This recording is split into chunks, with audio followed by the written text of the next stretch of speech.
Je ne vais pas parler directement de Noël, bien que on va en faire mention. Et on va en faire mention dans le sens que le passage que j'ai pris nous parle de la généalogie de Jésus et de sa venue. Et c'est important de considérer que Jésus est venu dans un temps, dans une circonstance, dans un pays. Tout était préparé, tout était annoncé. Dieu a dirigé toutes choses. Et même, il a utilisé les hommes et les femmes dans cette œuvre, je dirais, pas malgré eux, mais en changeant leur projet, en changeant leur direction. C'est pour cela que j'ai intitulé cette prédication « Le dessein de Dieu ». Et en introduction, je prendrai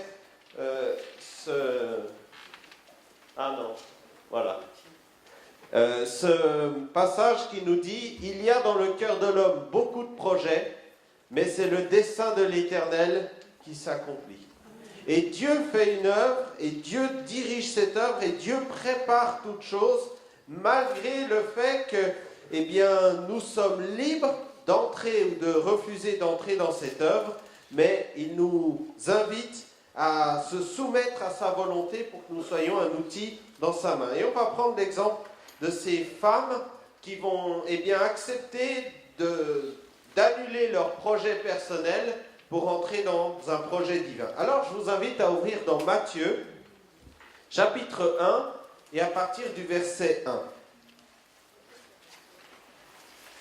C'est un passage que vous avez sûrement lu et que vous vous êtes dit, bon, dans ce type de passage, c'est bien beau, mais ça ne nous apporte pas grand-chose.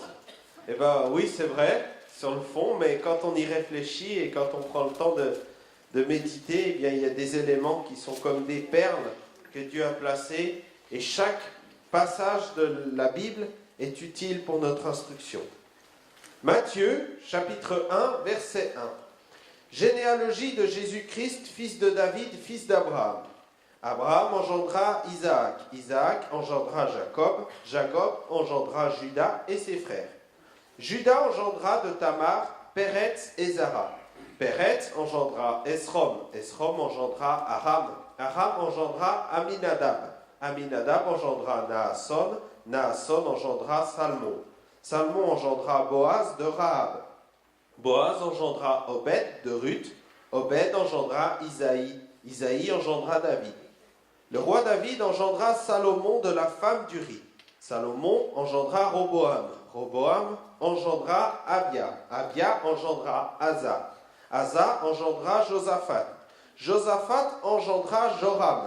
Joram engendra Ozias. Ozias engendra Jotam. Jotam engendra Akaz. Akaz engendra Ézéchias. Ézéchias engendra Manassé. Manassé engendra Amon. Amon engendra Josias. Josias engendra Jéconia et ses frères au temps de la déportation à Babylone.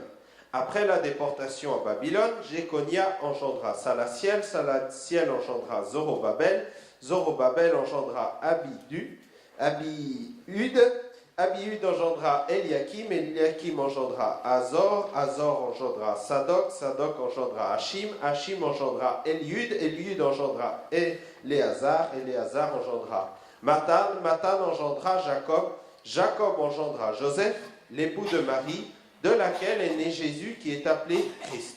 Il y a donc 14 générations depuis Abraham jusqu'à David, 14 générations depuis David jusqu'à la déportation à Babylone, et 14 générations depuis la déportation à Babylone jusqu'au Christ. Voilà. Alors c'est vrai que ce passage semble un petit peu comme ça répétitif, et vous savez, personnellement, quand je lis dans le livre des Nombres, quand je lis tous ces passages où il y a des généalogies, les fils de, je me dis, oh là là, c'est difficile à lire tout ça. Et puis alors quand il parle des pays, et il a là ci et le territoire de ci à là jusqu'à... Et on se dit, mais qu'est-ce que cela vient faire dans la Bible? Et on peut avoir cette interrogation. Maintenant, il faut considérer que Dieu a tout prévu, que Dieu a tout placé dans un temps et dans un contexte, que Dieu n'a pas envoyé Jésus comme ça au milieu de nulle part, mais qu'il l'a envoyé dans un peuple qu'il avait préparé à le recevoir. et que Jésus a été engendré et que dans sa généalogie, il y a la trace de la main de Dieu qui a conduit toutes choses. Ce sont les desseins de l'Éternel qui se sont accomplis. Et dans cette généalogie, ce qui m'a interpellé un jour que je devais préparer une réflexion là-dessus, eh bien c'est la mise en avant de 5 femmes. Il y a une quantité d'hommes, 3 fois 14, mais il y a 5 femmes qui sont mises en avant. Et quand on réfléchit un peu à l'histoire de ces femmes, on se rend compte qu'il y a vraiment des particularités à chaque fois, et ces particularités, lorsqu'on les regarde dans le projet prévu pour Jésus, on y voit toute la valeur de l'œuvre de Christ qui est annoncée. Et c'est ce qu'on va faire un petit peu ce matin dans cette réflexion. La première femme qui est citée, c'est Tamar. Alors Tamar, ça fait référence à Genèse 3:8. Et Tamar, eh bien, c'était la femme, Judas a donné à ses fils, son fils aîné, son fils aîné Er, il lui a donné Tamar comme épouse. Sauf que Er était un homme méchant. Et Dieu a repris Er, et puis Judas va donner à son second fils, comme c'était la coutume de l'époque, quand l'aîné meurt sans donner d'enfant, eh bien l'épouse va au second. Donc le second va épouser, mais il ne va pas aimer cette femme, et lui aussi va être méchant, Dieu va le reprendre. C'était Onan. Et puis, eh bien, il y avait un petit dernier dans la famille. Mais le petit, un enfant, qui s'appelait Sheila. Et là, eh bien, le père va dire à Tamar, écoute Tamar, il est trop jeune pour que tu l'épouses, retourne dans ta famille, attends quelques années, et je te promets que quand il sera grand, il te prendra comme épouse, et il te donnera eh bien, des enfants. Sauf que, lorsqu'il est devenu grand, ça ne s'est pas passé de la bonne manière. Alors Tamar va utiliser un subterfuge pour eh bien, se faire justice ou entrer dans cette justice. Parce que sa situation, c'était qu'elle était privée de mari, privée d'enfants, privée d'avenir, donc dans une situation d'injustice. Alors elle va faire une manigance pour essayer de capturer eh bien, cet héritage, et ça va fonctionner. Et lorsqu'elle va venir auprès de Judas alors qu'elle est enceinte de lui, vous lirez le récit dans Genèse 3, eh bien Judas va vouloir la chasser, et pourtant elle va prouver que cet enfant est de lui. Et là il va comprendre son attitude négative à l'égard de cette femme, ce rejet qu'il a eu, et il va la prendre pour épouse. Et nous voyons qu'il est dit au verset 3 du passage que nous avons lu, Judas engendra de Tamar, Péretz et Zara. Cette Tamar qui a été délaissée, qui a été injustement traitée, est rentrée dans la généalogie de Jésus et a été citée dans Matthieu. Ça n'était pas ses projets. Jamais elle a fait ce type de projet pour sa propre vie, c'est évident. Et pourtant, Dieu a fait son œuvre. Et je dirais que Tamar, elle représente la justification et la réhabilitation que Jésus veut faire en nous. Elle a été réhabilitée. Elle est retournée dans la promesse qui lui a été injustement enlevée. Et le péché nous a séparés de la grâce de Dieu. Mais Jésus est venu pour nous attacher à nouveau à Dieu et pour nous faire entrer dans sa bénédiction, dans son plan divin. La deuxième femme qui apparaît, c'est Rahab. Alors là aussi, une histoire particulière, parce que Rahab, eh bien, c'est une femme prostituée, et oui, et une cananéenne, une étrangère, qui habitait dans la ville qui symbolisait toute la résistance face à l'œuvre de Dieu. C'était du temps de Josué, et Israël devait rentrer en Canaan, la terre promise, mais il y avait une ville, un adversaire, Jéricho, qui se dressait. Et face à Jéricho, Josué va envoyer 2 espions.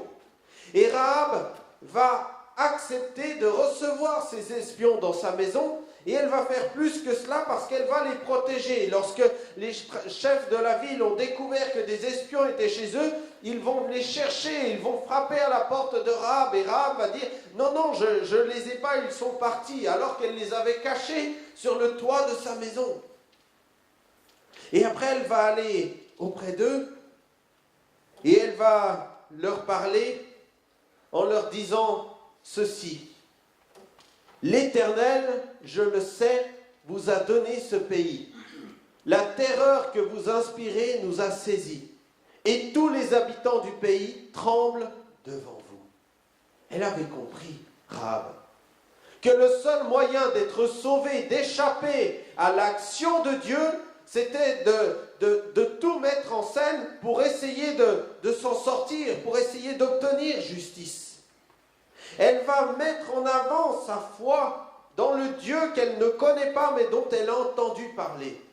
Et elle va mettre en péril sa vie pour cacher ses espions, qu'elle va faire par la suite sortir par la fenêtre, parce qu'elle habitait au bord de la muraille. Et elle va faire une alliance avec ces deux espions. Et ils vont accepter cette alliance. Elle va dire, quand vous prendrez Jéricho, eh bien, ne touchez pas à ma maison. Et les espions vont dire, oui, on ne va pas toucher à ta maison et on ne va pas toucher à tous ceux qui sont dans ta maison. Au travers de cela, de la crainte qu'elle a eue de Dieu et de son œuvre, elle s'est sauvée elle-même et elle a sauvé ceux qui l'entourent. Pourtant, à la base, ce n'était pas une femme que l'on pourrait considérer comme honorable. Mais elle a su faire ce qu'il fallait, autant qu'il fallait, pour être sauvée. Et on la retrouve, elle aussi, dans la généalogie de Jésus. Elle a su contrarier ses projets personnels pour entrer dans le dessein de Dieu. Et lorsque Israël va prendre Jéricho, tout va être brûlé. Tout homme, toute femme, tout animal va être passé par interdit, détruit, sauf ceux de sa famille. Et plus tard, on la retrouve dans la généalogie de Jésus. D'ailleurs, dans l'Épître aux Hébreux, il est question d'elle. Il nous est dit, car la foi de Rahab, la prostituée, ne périt pas avec les rebelles, parce qu'elle avait reçu les espions avec bienveillance. Et puis Jacques, dans son épître, nous cite aussi Rahab. Rahab, la prostituée, ne fut-elle pas également justifiée par les œuvres de la foi, lorsqu'elle reçut les messagers et qu'elle les fit partir par un autre chemin. Elle est entrée dans le plan divin et en plus elle est citée. Une femme, comme diraient les religieux, une femme de cette espèce. Oui, mais elle avait compris la miséricorde et le salut. Alléluia. Elle avait tout fait pour être sauvée. Et puis, si on continue cette généalogie, eh bien on tombe sur Ruth. Alors Ruth, c'est difficile de résumer ça en 5 minutes parce qu'il y a tout un livre dans la Bible. Quelle belle histoire, Ruth. Mais Ruth, ça part mal. Oups. Ruth, ça commence mal. Elle est veuve, elle est étrangère. Elle a épousé des fils d'Israël. Mais son beau-père est mort, son beau-frère est mort, son mari est mort. Et elle ne se retrouve qu'avec sa belle-mère, Naomi, sans subsistance dans ce pays étranger, du moins pour Naomi, mais qui était son pays, à Ruth.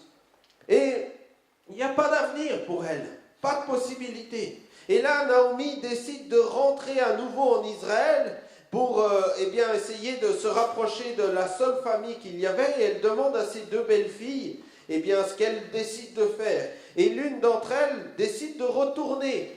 Ah, moi j'ai des projets dans mon pays. Et elle va faire ses projets comme il lui semble bon.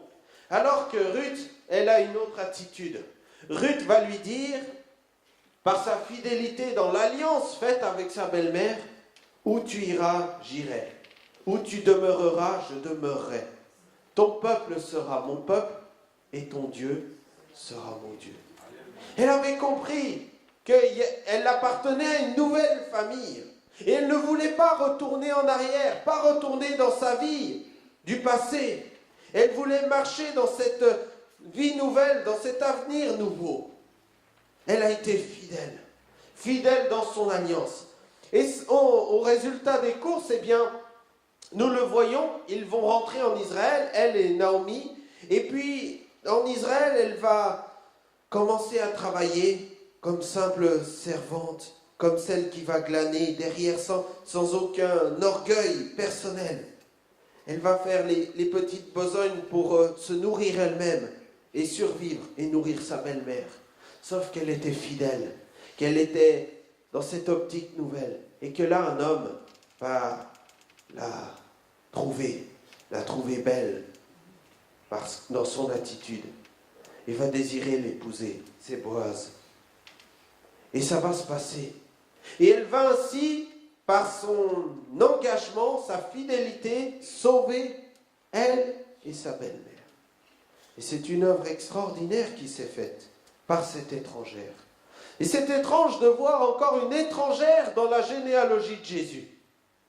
Entre nous, on aurait pu imaginer la généalogie de Jésus comme étant une généalogie pure, entre guillemets, de génération en génération. C'est Jésus, c'est l'envoyé de Dieu. Mais non, il y a Ruth, il y a Rahab, il y a Tamar. Et nous allons continuer et voir que ce n'est pas fini. Mais Ruth, elle a ainsi obtenu une nouvelle vie, un nouvel héritage. C'est ce que Jésus nous prépare à chacun, à chacune. Si nous acceptons d'entrer dans cette famille nouvelle qui est l'Église de Jésus-Christ, si nous acceptons de poursuivre les projets qui sont les projets divins, si nous acceptons de nous soumettre à la volonté de notre Dieu. Alors je disais, ça continue dans les mauvaises nouvelles. Et oui, cette femme qui est encore citée ici, le roi David, verset 6, engendra Salomon de la femme d'Uri. Oh là là, mais ça c'est un drame. Voilà une jolie femme, mariée, avec un bel homme, je pense, chef d'armée, mais cette femme, elle plut à David. Et David va vouloir la prendre, il l'a prise. Il va tromper son mari avec elle. Il va la voler à son mari. Il va même exposer son mari pour qu'il soit mis à mort sur le champ de bataille. Et c'est ce qui va se passer. Derrière cette histoire, il y a le fruit d'un meurtre. Derrière cette histoire, il y a le fruit du deuil, parce qu'il va y avoir la punition de Dieu sur l'enfant que Bathsheba va avoir avec David, le premier. Et cet enfant va mourir. Et David va jeûner, va prier pour que cet enfant ne meure pas. Mais il va mourir. Il va être triste. Et au moment où l'enfant est mort, il va se remettre à manger. Parce qu'il savait que c'était terminé. Dieu avait résolu. Pas pour l'enfant, mais en faveur de Bathsheba. Parce que l'enfant, lui, il est inscrit dans le plan de Dieu. Et voilà cette situation trouble. Et pourtant, Dieu a vu cette femme. Dieu a vu David et la repentance de David. Et Dieu va faire une action. Il va redonner un enfant à David. Il nous est dit, David consola Bathsheba. Elle enfanta un fils qu'elle appela Salomon, ce qui signifie paix, et il fut aimé de l'Éternel. Et le verset qui suit, j'ai mis qu'un petit bout, Nathan lui donna le nom de Jédidia, qui veut dire bien-aimé de l'Éternel. Voilà qu'elle va trouver la paix, la consolation par l'enfant Salomon. Et Salomon, nous le savons, ça va être l'héritier de David, celui qui va reprendre la suite. Et pourtant, ça n'était pas le fils aîné. Et pourtant, ça n'était pas l'ordre des choses. Mais ça a été l'enfant que Dieu aimait, l'enfant que Dieu a placé pour prendre la suite.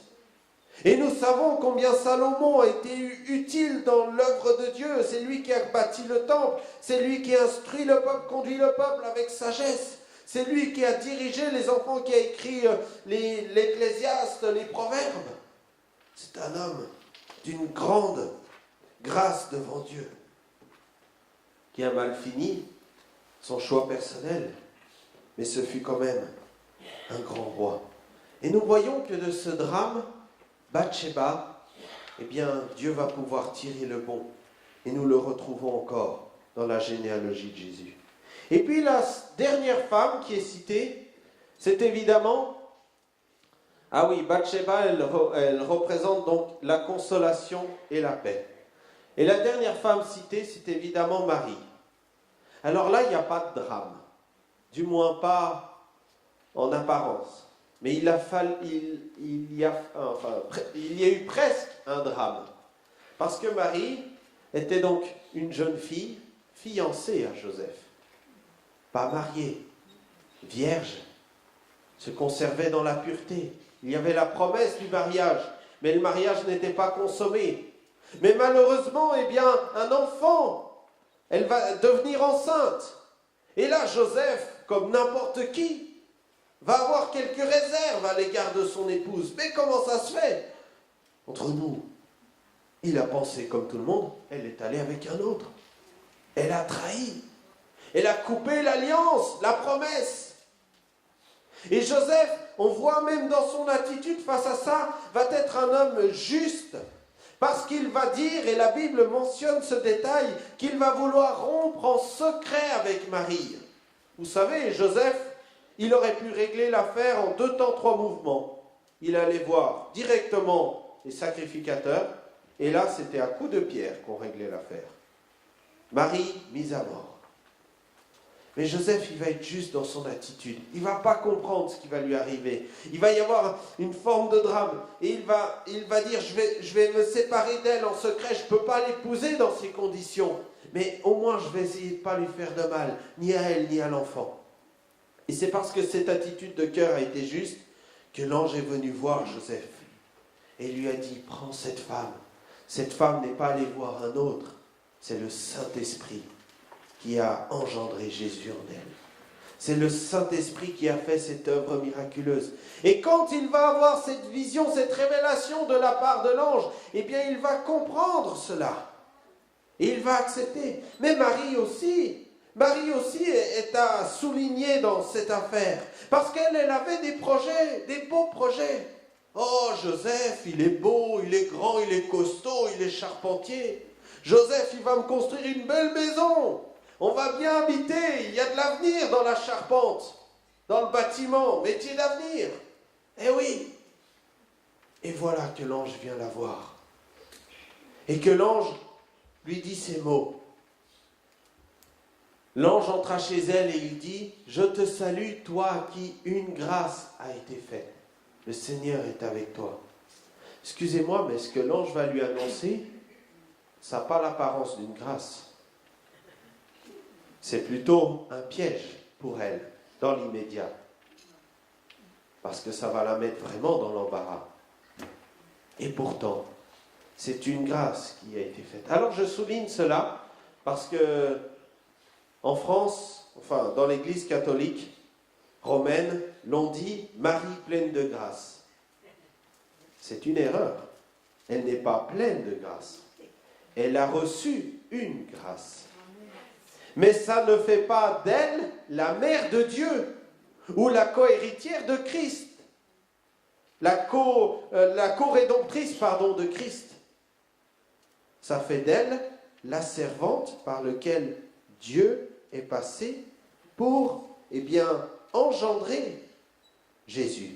Mais regardez dans la généalogie au verset 16. Il nous est question de Jacob qui engendra Joseph, l'époux de Marie, de laquelle est né Jésus, qui est appelé Christ. Ici, il n'est pas question de la généalogie de Marie, il est question de la généalogie de Joseph. Comme quoi Dieu a associé autant Joseph que Marie dans cette œuvre de faire venir Jésus.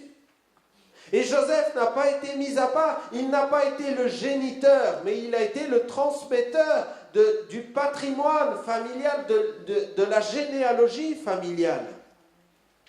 Il n'a pas été le géniteur naturel, c'est le miracle. Mais il a été celui qui a transmis. Et quand Marie va être miraculeusement visitée, ses projets vont dégringoler, ses projets humains. Et elle va devoir entrer dans le plan de Dieu et comprendre combien le plan de Dieu est une grâce. Entrer dans cette grâce divine. Et ça n'a pas été facile pour elle non plus. Pourtant, c'était annoncé 7 siècles avant. C'est pourquoi le Seigneur lui-même vous donnera un signe miraculeux.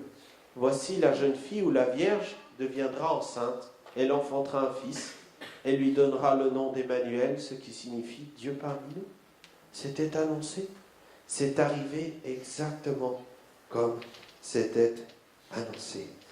Marie, elle représente l'œuvre miraculeuse et la grâce divine de Jésus-Christ. Marie, elle représente cette vie nouvelle, cette grâce merveilleuse, ce miracle qu'il y a dans l'œuvre de Jésus. Et si Jésus est venu miraculeusement, c'est pour faire une œuvre miraculeuse. Pour terminer, j'aimerais dire que je ne connais pas votre généalogie. Je ne connais pas votre famille. Je ne connais pas d'où vous êtes tirés. Je ne sais pas de quelle situation vous venez. Peut-être dans votre famille, il y a eu des situations comme celle-ci. Peut-être il y a une situation comme celle-ci. Peut-être vous êtes l'enfant illégitime, l'enfant né d'une alliance impure, l'enfant éloigné, l'enfant le fruit d'un viol, que sais-je? Et vous vous dites, mais qu'est-ce que Dieu peut faire de moi? Je suis le moins que rien. Peut-être vous n'avez pas de famille, ou votre famille est décousue, et vous vous dites, mais Dieu ne peut rien faire avec moi. Ces situations de famille sont troublantes. Au niveau éthique, elles sont même problématiques, oui. On peut s'y opposer très clairement. Mais on voit derrière tout cela le plan du salut, l'œuvre de Jésus-Christ. Et j'aimerais dire que aujourd'hui, eh bien, Dieu nous fait une promesse. Il l'a dit dans Ésaïe 58. L'Éternel sera toujours ton guide. Il rassasiera ton âme dans les lieux arides. Il redonnera de la vigueur à tes membres. Tu seras comme un jardin arrosé, comme une source dont les eaux ne tarissent pas. Les tiens rebâtiront sur d'anciennes ruines. Tu relèveras des fondements antiques. On t'appellera réparateur de brèches, celui qui restaure les chemins, qui rend le pays habitable. Peut-être votre vie familiale, votre vie privée, c'est un champ de ruines. Ce sont des brèches. Il y a eu des brèches. Brèches pour vous, brèches pour vos enfants.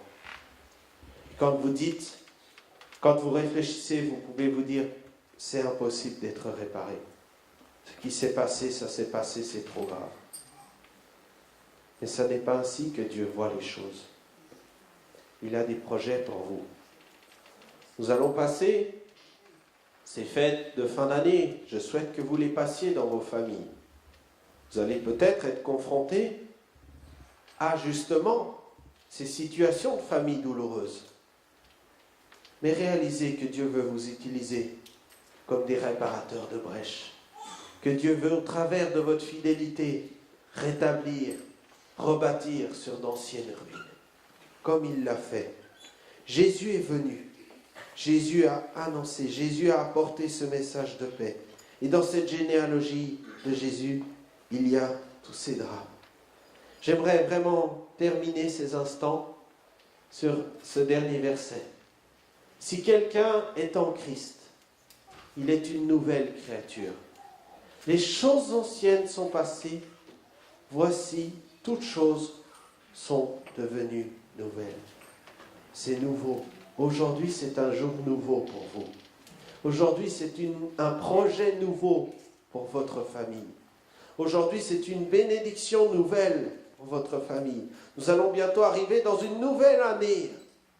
Oh, je ne vous souhaite pas des vœux qui soient la santé, la richesse, la prospérité. Peu importe, ces choses, ce sont des vœux pieux que je ne peux pas accomplir.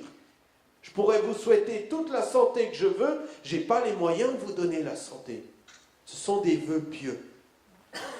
Mais je peux vous donner la certitude que si vous confiez votre vie dans les mains de Dieu, Si vous décidez aujourd'hui, pas au 31, pas à la nouvelle année, mais de dire aujourd'hui, je viens en Christ pour être une nouvelle création afin que les choses anciennes soient passées et que toute chose soit nouvelle dans ma famille, dans ma vie. Je décide d'abandonner mes projets humains pour entrer dans les projets divins.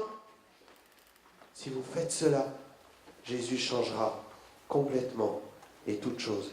Et il vous introduira dans son œuvre divine, son œuvre immense. Si quelqu'un est en Christ, il est une nouvelle créature. Alors je vous souhaite un joyeux Noël.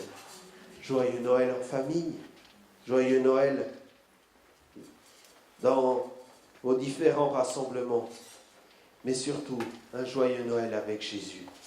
Que Jésus soit dans votre vie, que Jésus soit présent pour vous, que Jésus vous secourt, que Jésus soit au milieu de votre fête, que ce ne soit pas la dinde ou le Père Noël qui soit le personnage important, mais que ce soit Jésus-Christ. Peut-être votre famille ne le sait pas, mais c'est peut-être l'occasion encore de leur rappeler la venue de Jésus, il y a 2000 ans. Souvenons-nous de cela, et que Jésus soit non pas uniquement dans notre bouche, mais dans notre cœur, afin que cette œuvre, il puisse la faire. Comme pour ces femmes qui sont entrées dans ce projet divin et qui sont devenues des outils dans la main de Dieu. Amen. Amen.